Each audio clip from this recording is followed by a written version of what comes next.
이 아침 주시는 말씀은 마가복음 14장 66절에서 72절입니다.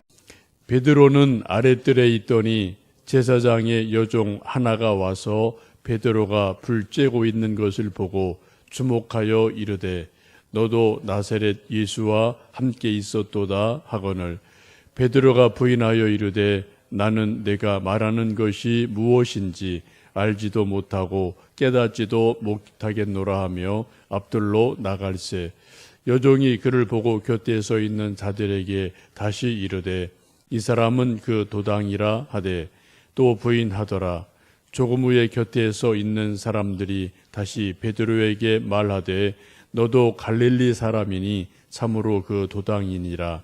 그러나 베드로가 저주하며 맹세하되 나는 너희가 말하는 이 사람을 알지 못하노라 하니 닭이 곧 두 번째 울더라.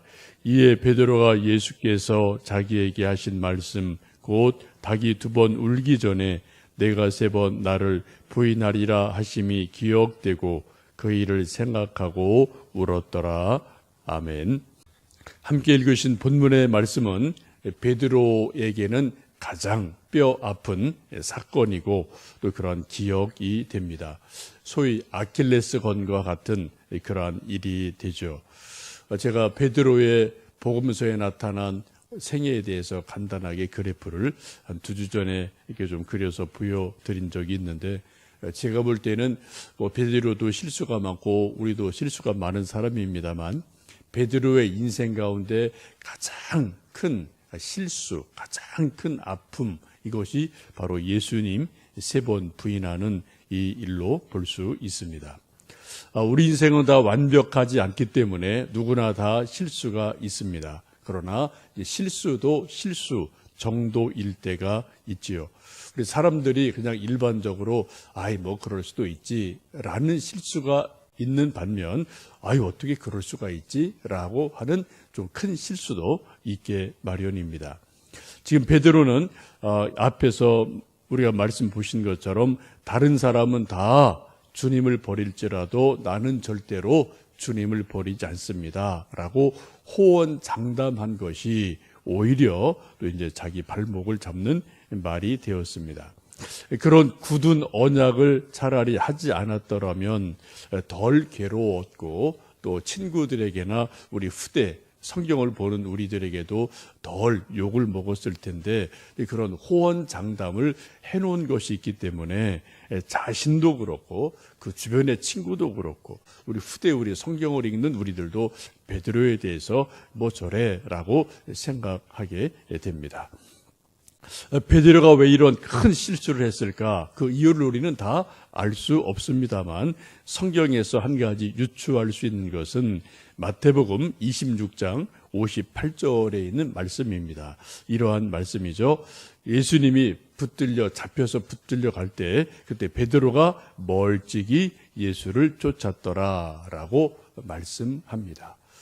한밤중에 예수님이 로마 군병들에 의해서 대제사장들의 종에 의해서 강제로 체포되어서 끌려갈 때 그때 많은 제자들은 뿔뿔이 주량당을 놓았지만 그래도 베드로는 멀찍이 좀 뒤쫓아 가게 되죠. 우리가 며칠 전에 본 것처럼 예수님 그 모습을 뒤쫓아가던 한 청년은 벗은 몸에 배 혼니부를 두르고 예수님을 뒤따라서 이렇게 좀 따라가다 이 청년은 또 잡힐 것 같으니까 헛 이불을 그냥 벗어버리고 벗은 몸으로 도망간 사람도 있습니다. 바로 마가복음을 기록한 마가라는 청년이죠. 몇몇 사람들이 그대로 주량당을 놓고 또 몇몇 사람은 그래도 예수님이 좀 염려가 돼서 멀찌감치 혹은 헛이불을 두르고 하여튼 어둠이기 때문에 조금 이렇게 따라갔던 몇몇 사람들이 있습니다. 이 마가는 그냥 주행량 쳐서 집으로 도망갔고 그래도 베드로 어디까지요? 대제사장의 집 마당까지는 그래도 쫓아간 사람이 베드로입니다. 요한이 따라갔고 다른 제자들은 예수님이 잡혀간 대제사장 집에 들어간 사람은 없어요. 그래도 이것 보면은 그나마 베드로가 끝까지 하여튼 따라갔던 모습은 우리가 볼 수 있죠. 그런데 성경에서 말씀하시는 것처럼 예수님을 멀찌감치서 뒤쫓아갔다라는 이 말씀이 의미심장한 의미가 있게 됩니다. 가까이 따르지 않고 멀찌감치 따라가게 됩니다.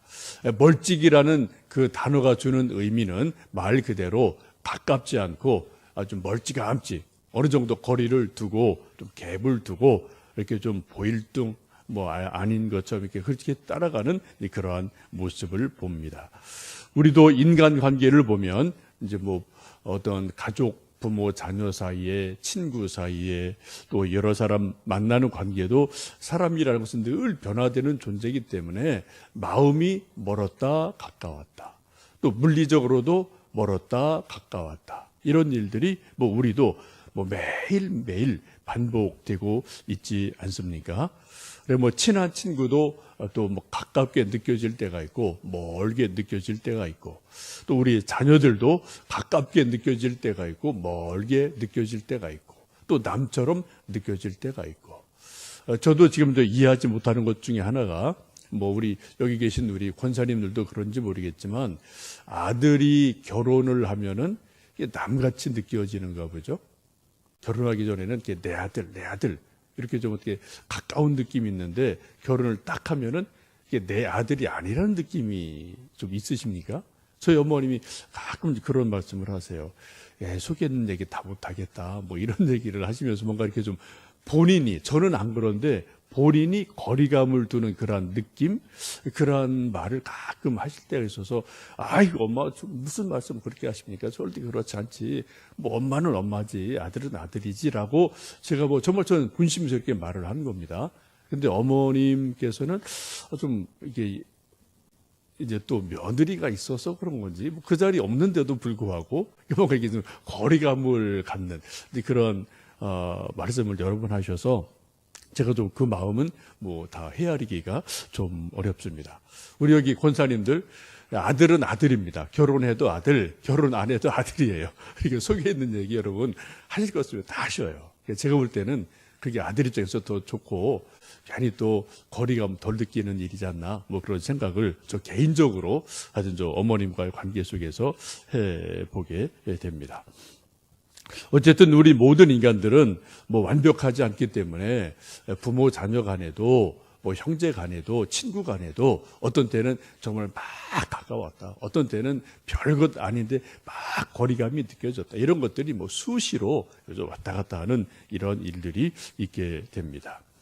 그래서 우리 말에 형제보다도 가까운 이웃 사촌이 더 친밀하게 느껴질 때가 있죠. 우리 성도들도 우리 가족들도 할 수만 있으면 그래서 자주 만나야 되고 또 소식을 자주 주고받고 하는 일들이 필요합니다. 우리 예수님과의 만남 또 예수님과의 어떤 그러한 교제도 마찬가지죠. 이제 좀 여러분 가끔 사용하시는 말 중에 친밀감, 친밀해, 인티머시 이제 이런 단어를 우리가 종종 쓸 수 있는데 여기 이제 믿음, 영성이라는 데서도 이걸 되게 중요시 여기는 단어거든요. 인티머시, 친밀감. 참 친밀함이 느껴져. 이런 것이 되게 중요하거든요.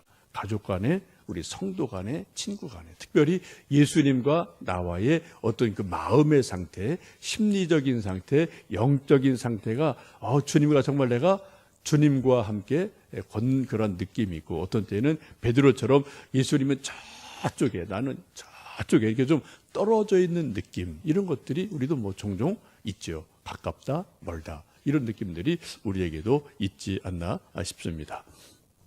어쨌든 마태복음 26장에 있는 말씀을 보면은 베드로가 멀찍이서 예수님을 따라가게 되는데 그 결과 큰 낭패를 보게 됩니다. 오늘 함께 읽으셨던 이 말씀 보시면 이제 예수님을 멀찍이 뒤따라서 그 제사장의 집에 아랫뜰에 가서 불을 쬐고 있었는데 여종 하나가 이렇게 보더니 너도 나사렛 예수와 함께 있었도다라고 말합니다. 67절, 68절 말씀 함께 읽어보십니다. 베드로가 불 쬐고 있는 것을 보고 주목하여 이르되 너도 나사렛 예수와 함께 있었도다 하거늘 베드로가 부인하여 이르되 나는 내가 말하는 것이 무엇인지 알지도 못하고 깨닫지도 못하겠노라 하며 앞들로 나갈세. 여종이 지금 말을 걸죠. 내가 보니까 당신도 나사렛 예수와 함께 있었습니다. 그렇죠, 맞죠? 그랬더니 베드로가 부인을 하는데 거듭 부인합니다. 나는 내가 말하는 것이 무엇인지 알지도 못하고 깨닫지도 못하겠노라. 모르겠다.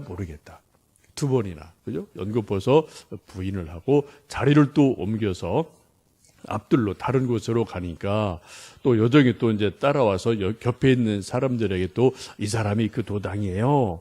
그랬더니 또 부인하고 또 다른 사람들이 너도 갈릴리 사람이니 참으로 그 도당이다라고 말하자 저주하고 맹세하며 예수님을 부인하는 큰 아픔을 경험하게 됩니다. 여기 도당이라는 표현은 뭐 그냥 같은 무리다라는 뜻이지만 그 무리가 쓸 때도 도당하면 조금 부정적인 의미로 흔히 이제 쓰게 되죠. 한패거리다 뭐 그런 의미로 보시면 좋겠습니다. 흔히 동아리 하면은 뭐 조금 그래도 좋은 의미, 또 이제 대학생들이 무슨 뭐 자기들 팀 무슨 동아리 이런 긍정적인 이미지가 있다면 도당 그러면은 어떤 뭐 도둑 떼들, 뭐 나쁜 놈들, 뭐 이런 의미를 나름대로 가지고 있는 부정적인 의미가 많이 느껴집니다. 어쨌든 이렇게 해서 세 번이나 예수님을 부인하고 심지어 저주까지 하면서 예수님을 모른다고 말하는 베드로가 순식간에 그 하룻밤 사이에 되어집니다.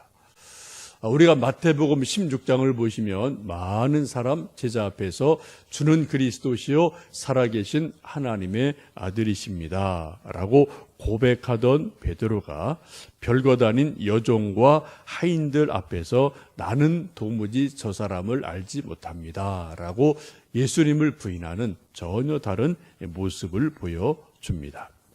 아마 이유를 우리가 다 알 수는 없지만 우리가 알 수 있는 한 가지는 이 순간 적어도 베드로 믿음은 뚝 떨어진 것에 틀림없다. 또 예수님보다는 자기 목숨이 더 소중했음을 그런 상황인 것을 우리는 볼 수 있습니다. 예수님 먼저가 아니라 내가 먼저고 예수님 중심이 아니라 내가 먼저인 일이 일어납니다. 뭐 이런 일은 베드로뿐 아니라 사실 저도 그렇고 여러분도 그렇고 우리가 이런 일들은 뭐 신앙생활하면서 참 많이 부딪히는 문제입니다.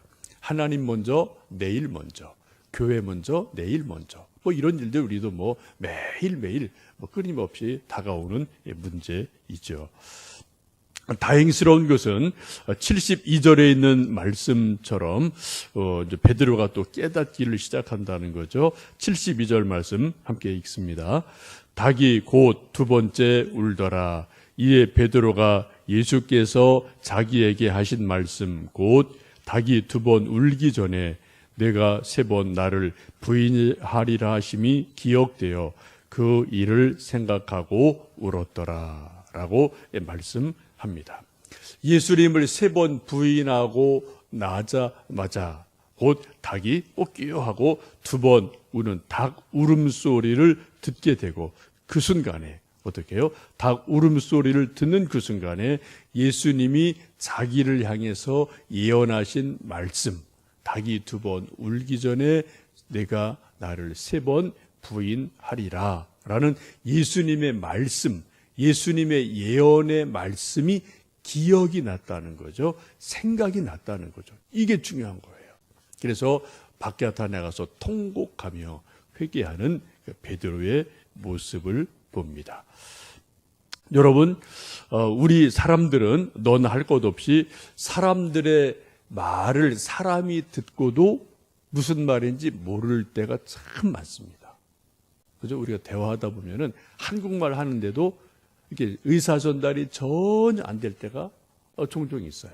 사람이 사람 말을 듣고도 무슨 소리인지를 못 알아들어요. 그런데 어떤 때는 지금 본문의 말씀 보시면은 닭이 울고 있는데 베드로는 닭 울음소리를 들으면서 예수님의 말씀을 알아들어요. 그렇죠? 이게 은혜입니다. 이게 깨달음이에요.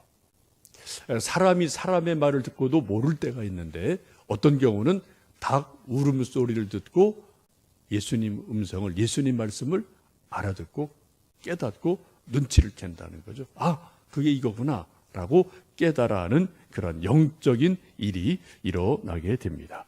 놀라운 은혜임에 틀림이 없습니다. 오늘도 우리가 수많은 사람을 만나서 이 말 저 말하고 서로 이야기하고 듣죠. 또 세상 소식도 듣죠. 텔레비전 통해서 신문 통해서 우리가 세상 소식을 보고 듣기도 합니다. 또 우리가 교회 바깥에 나가면 차 소리 혹은 뭐 바람 소리, 또 이쪽에 개울 옆에 거닐다 보면은 뭐 시냇물 졸졸 흐르는 소리, 또 산에 올라가시면 뭐 솔바람 소리, 또 뭐 새들 지저귀는 소리, 이런 저런 소리를 우리가 듣게 될 겁니다. 여러분, 그 많은 소리를 들을 때 베드로가 닭 울음소리를 듣고 예수님 말씀을 기억하고 예수님을 생각했던 것처럼 우리도 뭔가 하나님을 생각하고 하나님의 사랑을 깨닫는 일이 있기를 주님의 이름으로 축복합니다. 아까 우리가 찬송 불렀던 참 아름다워라 주님의 세계는 그 찬송의 3절을 보시면 그런 가사가 있잖아요.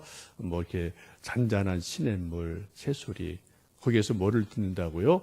하나님의 음성을 듣는다. 하나님의 사랑을 듣는다.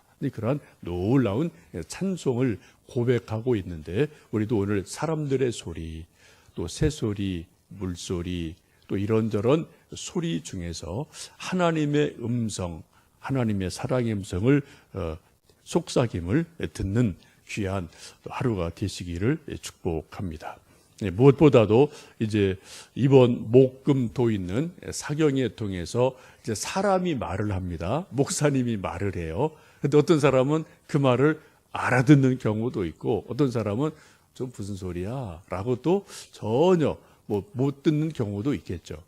어쨌든 여러분, 이번 목금토 있는 사경에 의해서 함께 기도해 주시고 자존감 회복, 쓴뿌리의 또 이렇게 회복, 또 영적 결단, 이 세 가지 주제로 목금토 저녁 목사님 말씀해 주실 터인데 성령 충만한 말씀 되도록 기도해 주시고 우리가 또 그 사람의 소리를 듣고 주님의 음성을 들을 수 있는 그러한 은혜의 시간 되도록 우리 자신을 위해서 준비 기도해 주시고 우리 또 옆에 있는 분들 권면하셔서 함께 큰 은혜 받는 이번 사경에 될 수 있도록 기도해 주시기를 부탁드립니다. 우리 함께 기도하겠습니다.